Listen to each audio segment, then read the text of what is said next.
Paano kung ang labi ng iyong kaanak tinanggal at wala na sa libingan?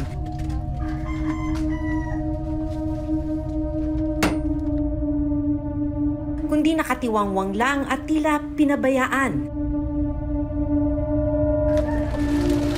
Ang iba naman napipilitang tanggalin sa nicho ang yumao dahil sa kawalan ng perang pambayad sa himlayan.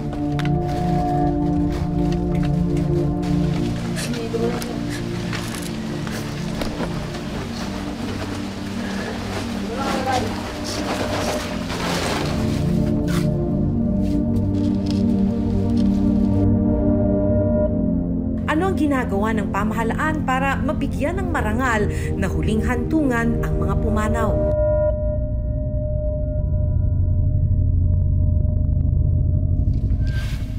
Sa Tala Cemetery sa North Caloocan, naghahanda ng ilan para sa paparating na undas.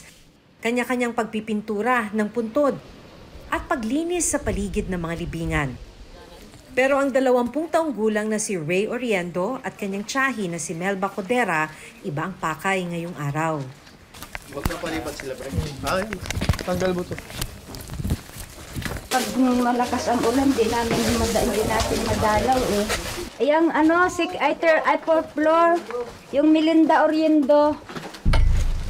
Dahil maglilimang taon nang nakalibing ang mga labi ng ina ni Ray na si Melinda Oriendo sa apartment na nicho, kailangan nang magpatanggal buto ni Ray at ilipat ang kanyang ina sa ibang paglalagyan.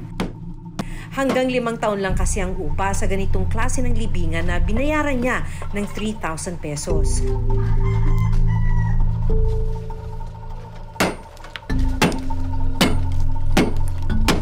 Pero wala na siyang perang pambayad daw sa renewal ng nicho. Nang matibag ang nicho, itinabi ng mga sepulturero ang lapida, pinasok ng isang libingan at saka isinako ang mga buto ng ina ni Ray.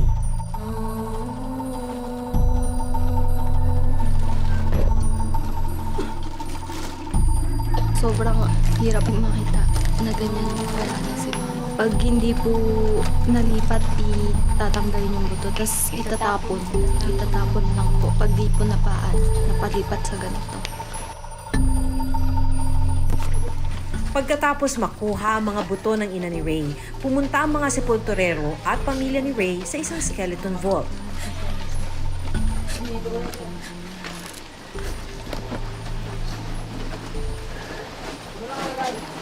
Inilapag ang sako, binuhusan ng kaunting semento at hollow blocks at saka isinara. Ito na ang bagong libingan ng ina ni Ray. Nung libing noong 2018, saan siya inilibing? Doon pa po yun sa dulo. Tapos binabaha pa po doon pag ano. Anong klase yun? May bayad din yun? Opo, may bayad din. Pero limitado yung oras? Opo, hanggang 5 years lang po. Hanggang 5 Opo. years?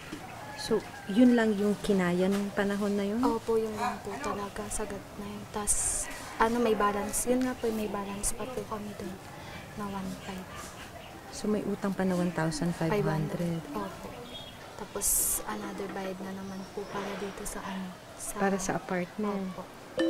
Ang 3,000 bayad noon para sa 5 taon na upa sa apartment na nicho, matagal din daw pinag-ipunan ni Ray noon. Bali, 4K po yun. Ha? 4K. Tapos, 4,000? Tapos, pinawasan po nila dyan ng 1,000. Binigyan ka nilang ng discount? Opo. Anong ginawa mo para matipid yung pera na yun? Pag yung sa pagbabudget po sa pagkain araw-araw, ganun. Nagbawas ka ng kakainin? Opo, ganun po. Sa mga public cemetery, ang tawag sa mga ito ay apartment. Magbabayad ka ng 3,000 pesos, pero yung 3,000 pesos na yon ay para lang mailagak ang labi ng mga mahal mo sa buhay sa loob lamang ng 5 taon. Kailangan mo nang tanggalin yung labi pagkatapos ng 5 taon dahil kung hindi ay itatabi ito ng pamunuan ng sementeryo. Ang isang option, katulad ng ginawa ni Ray, ay pagkakuha niya pagkatapos ng 5 taon sa labi ng kanyang nanay, ay inilipat niya sa tinatawag na skeleton vault. Pero may bayad ito, 100 pesos sa 1 taon. Umaasa raw si Ray na balang araw, mabibigyan niya ng magandang libingan ang kanyang ina. Bakit naman sa sako lang ilalagay yung mama ko? Bakit importante sa iyo yun na maganda yung treatment, na dapat hindi sa sako, na dapat maganda yung paglalagyan? Siyempre po, malaki po yung utang na loob ko sa mama ko. Pero hindi siya kayang ilipat. Hindi pa po sa kanya palang araw. Bibigyan ko po siya ng magandang himlayan pagdating ng araw. Ang ikinatatakot ni Ray na mangyari ay baka kunin ang buto ng kanyang ina at ilagay na lang kung saan-saan. Ang caretaker na si Florita Asildo, linggo-linggo raw na nakikita ang pagbakla sa mga nicho na hindi nakabayad ng upa. Mahigit 3 dekada na siyang caretaker ng ilang nicho dito sa sementeryo. Ipinakita niya sa akin kung saan inilalagay ang mga buto na hindi na binalikan ng mga kaanak makalipas ang 5 taon. Mass vault po ang tawag. So, dyan po tinatabi yung hindi na nakiklaim ng pamilya. pagkatapos ng 5 taon. Kasi, halimbawa ngayong undas, naghahanap sila ng ano nila, nakiklaim pa nila kasi andyan pa sa ibabaw. Pagdating ng 2 years yata, pag hindi pa rin nakiklaim, ihuhulog na siya sa loob. So, parang Oo. halo-halo na po yan. Halo-halo na sila. So, may butas sa ibabaw? Oo, may butas sa ibabaw. Ihuhulog na siya sa loob. Ihuhulog na sa Oo. loob. Hindi raw pwedeng akyatin ng mass vault dahil madulas at mataas ang pader nito. Kaya gumamit ang team ng isang drone at ito ang aming nakita.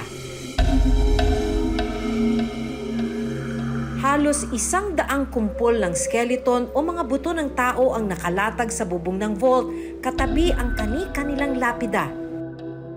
Yan yung mga labi ng mga tinatawag na abandoned sa apartment, mga hindi na na-claim ng kanilang mga kamag-anak pagkatapos ng 5 taon dun sa apartment. Nilalagay daw yung mga buto sa ibabaw nitong vault. Binibigyan yung mga pamilya ng 3 taon para i-claim yung labi. Tas pag hindi pa rin nakli-claim sa loob ng 3 taon, saka na ihuhulog yung mga buto sa loob ng mass vault.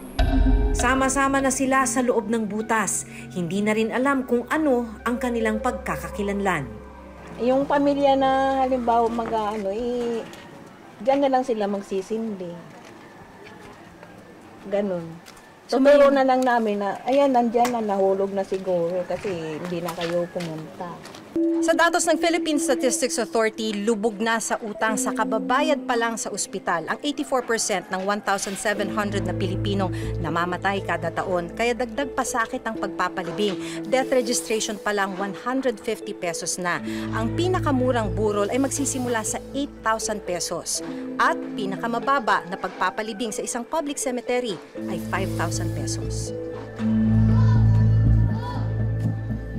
Ito ang kasalukuyang hinaharap na problema ni Jericho at Angelica Casiano.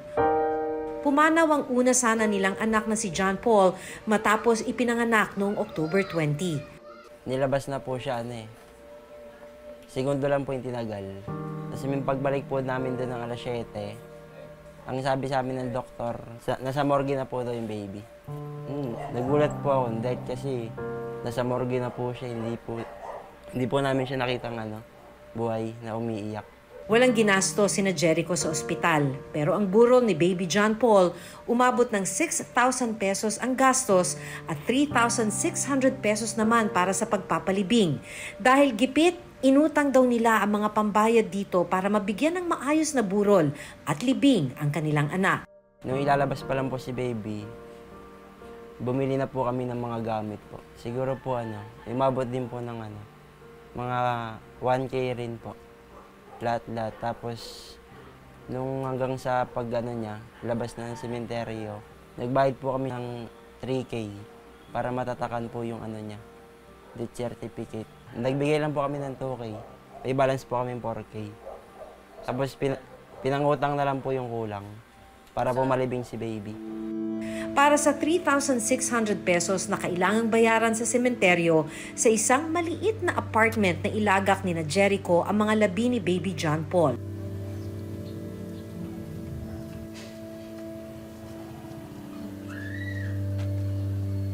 Wala pa raw silang budget para sa pintura at lapida. Pero hinahangad din nila na mabigyan ng mas maayos na himlayan ang kanilang anak. Ano po, gusto po sana namin yan. Ilipat na lang po sa Ganito po. na maayos na ano po. Para abang buhay na po siya na Nandun lang po sa. ano po namin, madalaw lagi. Sa datos ng Philippine Statistics Authority, 84% ng 1,700 na Pilipinong namamatay kada taon lubog sa utang dahil sa mga bayarin sa ospital. Kaya hindi nakapagtatakang ang ilan wala ng pera para sa burol at pagpapalibing. Kaya napipilitan na lang silang ihimlay ang mga mahal sa buhay sa mga maliliit at masisikip na libingan.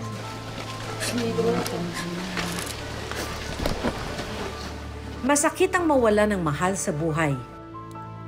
Pero dagdag pasakit pa ang kawalan ng pera para mabigyan sila ng marangal at maayos na himlayan. Sa tulong ng pamahalaan, mabigyan sana ng nararapat na dignidad at halaga ang mga namayapa na. Ako si Maki Pulido at ito ang Reporter's Notebook.